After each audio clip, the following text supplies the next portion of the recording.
15 points per game and set a Baylor freshman record with 68 steals last season. Whether or not he wants to, Ace Bailey will be making his summer league debut for the Jazz.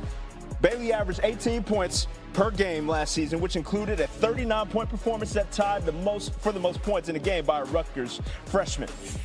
Jazz will also get their first look at 18th overall pick Walter Clayton Jr. The bucket-getting guard averaged 18 points per game last season en route to leading Florida to its first national title since 2007. To help get your mind right, NBA front office insider Bobby Marks joins us now. Bobby, Utah is going to get a lot of focus in Summer League, particularly because of Ace Bailey. What aspect of his game are the Jazz and he looking to improve upon this evening?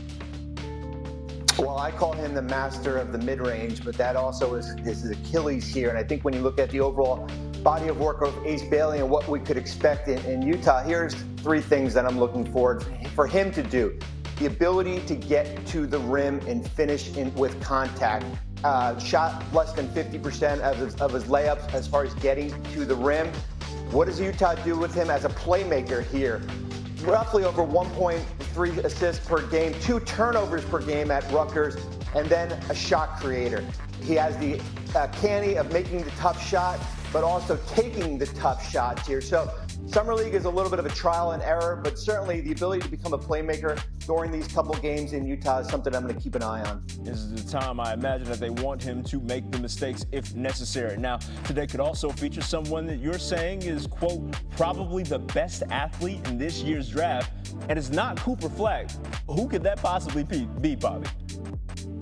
Well, it's Sixers VJ Edgecombe, and I think what you saw last year at Baylor, the ability to play defense, roughly 2.1 steals per game at Baylor last year. He's ready to come and play NBA minutes right now. Now it's the offensively that I'm going to keep an eye on over these next couple games, and certainly during the Las Vegas Summer League. Shot roughly 33% on his pull-up jumpers last year. Like Bailey, had trouble finishing at the rim, 49% field goal here, but certainly defensively, he's as good as it gets as a player coming out of this year's draft.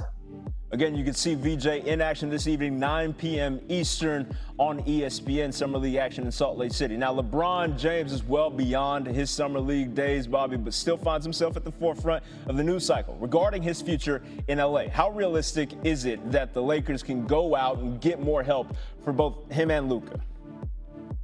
Well, over the last week, they've added Jake LaRavia, DeAndre Ayton, and yesterday Jackson Hayes. And if we're going to do a little bit of napkin math right now, the LaRavia and DeAndre Ayton signings has hard capped the Lakers at the first apron. They're roughly $3.3 million below, so that doesn't really get you much in free agency.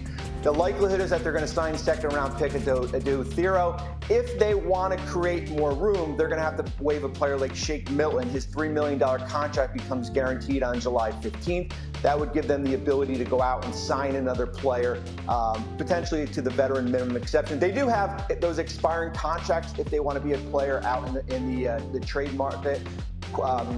Gabe Vincent, Rui Hachimura, Maxi Kleber, nearly $40 million in expiring contracts.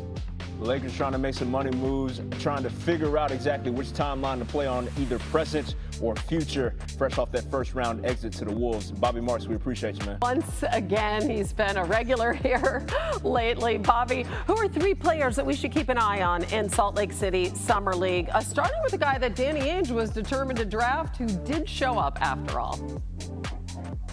That's Ace Bailey, the Rutgers for the 5th pick in the draft, and certainly we're going to have our eyes on Ace in Utah here. I think the interesting thing for me with Ace is, does Utah play him more at point guard here? Here's a player that averaged 2 turnovers last year at Rutgers, only 1.3 assists.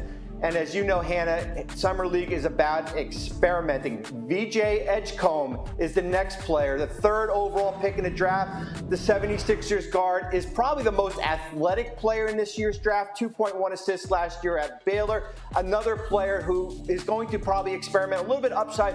A tendency is probably to rely more about getting to the basket. We'll see as far as how his mid-range game is in Utah. And then the 3rd player here, America is going to get introduced to Nikola Topic, the 12th pick in the 2024 draft. courtesy of, guess what, the Oklahoma City Thunder, right? We haven't seen Topic in a year. He's been recovering from an ACL injury. I talked to one scout. They said if he was in this year's draft, he could potentially have been a top 5 pick. Wow. And this is a guy that turns 20 in August. Just another addition to that young roster. Very interesting. All right, let's pivot, if we can, to the available veteran free agents. You've been on that all week long. What's the latest on where Chris Paul and Al Horford might land? And if you could start with CP3. Yeah, it's funny. We just talked about the youth in the draft. Now we're talking to more about the seasoned veterans here in free agency. Certainly Chris Paul, the 40-year-old, 82 games last year, 82 starts. I would keep an eye on 2 teams here, Hannah. The Milwaukee Bucks, certainly with the loss of Damian Lillard, and his former team, the Phoenix Suns. 2 fits as far as where Chris Paul could eventually wind up. Al Horford is a little bit more interesting here.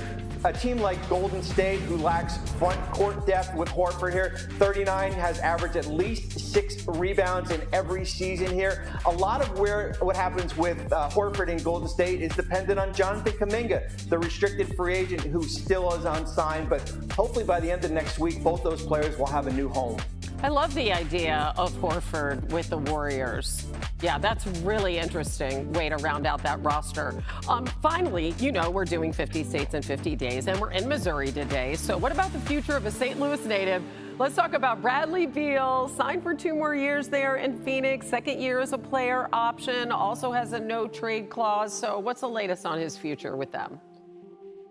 Yeah, Bradley Beal owed $111 million over the next 2 years. Of course, Phoenix tried to move him at the deadline. That no-trade clause did become a hindrance here. Hannah, I think we're looking at a breakup between both Beal and the Phoenix Suns. And similar to what we saw with Damian Lillard, people are going to get used to that waiver and stretch provision here. If you look at it for Beal, a potential $20 million cap hit in Phoenix. Remember, this is a team that's been buried in the luxury tax, have been buried in the second apron. By reducing that Beal number, they get out of both of those numbers, could save them potentially $200 million. Wow, and talk about a return on investment. If you look back at the last 6 seasons for Bradley Beal, he's never played more than 60 games. Bobby Marks, we appreciate you, as always. NBA front office insider Bobby Marks with us now. Bobby, let's just start in Manhattan. The Knicks, fresh off their first Eastern Conference Finals berth in a quarter century. The story of this offseason has been the absentee on the bench. They finally did find a head coach in Mike Brown. So what is the state of the Knicks now?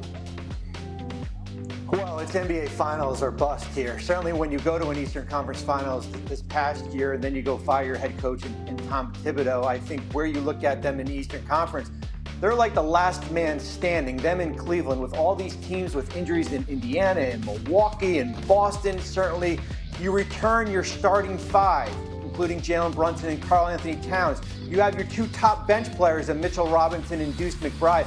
And then, as you mentioned, you go out and get Jordan Clarkson and Gershon Yabusele to strengthen your bench, and of course, the addition of Mike Brown. So if you're in New York, getting to an NBA Finals is the end goal, right? It's not Eastern Conference Finals, it's getting to an NBA Finals. Let's cross the Brooklyn Bridge. Expectations perhaps a little more modest for the Nets. They just made a record 5 first-round draft picks last week.